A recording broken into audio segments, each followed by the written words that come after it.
adobong atay ng Bayboy.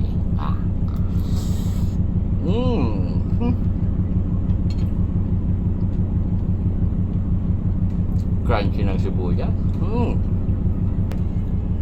Ito yung maanghang na sinabaw mga idol. Ang daming sili sa ilalim. Binisita natin. Wow.